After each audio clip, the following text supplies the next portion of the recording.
আজকে আমি আপনাদের সাথে শেয়ার করব ফ্রোজেন পরোটা দিয়ে চিকেন প্যাটিস। এটা বানানো খুব সহজ। চাইলে কিন্তু ইফতারের টেবিলে এরকম একটা আইটেম রাখা যায়। প্রথমে চিকেন প্যাটিসের পুরটা বানাবো। কড়াইতে অল্প একটু সয়াবিন তেল দিয়ে এর মধ্যে সামান্য একটু পেঁয়াজ কুচি, পেঁয়াজটাকে একটু ভেজে নিলাম। তারপর আদা রসুন বাটা, সামান্য একটু পানি দিয়ে কষিয়ে নিলাম। তারপর আমি এখানে মরিচ, হলুদ, ধনে, জিরে বেসিক মশলাগুলো দিলাম। সামান্য একটু চিলি ফ্লেক্সও দিয়েছি একটু ঝাল হওয়ার জন্য। তারপর চিকেনটুকু দিয়ে অল্প একটু পানি দিয়ে চিকেনটাকে ভালোভাবে সেদ্ধ করে নেব। চিকেন যখন ভালোভাবে সেদ্ধ হয়ে আসবে, শেষে একটু গাজর আর ক্যাপসিকাম দিলাম।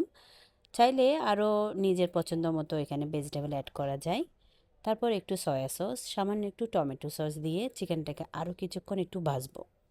তারপর একটু 1 চামচ ময়দা দিয়ে চিকেনটাকে একটু ভালোভাবে নাড়াচাড়া করে শেষে 1 কাপ দুধ দিব। এতে করে চিকেনটা অনেক ক্রিমি ক্রিমি হয়।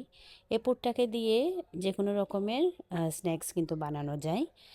এবার পুরটা ঠান্ডা হতে রেখে দিলাম। আমি আজকে ফ্রোজেন পরোটা দিয়ে পেটিসগুলো বানাবো। পরোটার মাঝখানে একটু ছিঁড়ে নিয়ে এবার দুই পাশে আমি অর্ধেক অর্ধেক করে চিকেনগুলো দিলাম। চাইলে এখানে একটু মজারেলা চিজ দেওয়া যায়। এবার পেটিসের দুই পাশের মুখগুলো আমি একটু কাঁটা চামচ দিয়ে আটকিয়ে দিলাম। আজকে আমি এগুলো এয়ার ফ্রায়ারে করব। এয়ার ফ্রায়ারে বসিয়ে দিয়ে একটু ডিম ব্রাশ করে দেবো, এতে পেটিসের কালারটা খুব সুন্দর হয়। 180 ডিগ্রি সেন্টিগ্রেডে 12 থেকে 13 মিনিটের মতো সময় লেগেছে। ব্যাস হয়ে গেল চিকেন প্যাটিস। কেমন হয়েছে অবশ্যই জানাবেন। চাইলে আপনারাও কিন্তু ট্রাই করে দেখতে পারেন। আজকে এই পর্যন্তই। ভালো থাকবেন সবাই। আসসালামু আলাইকুম।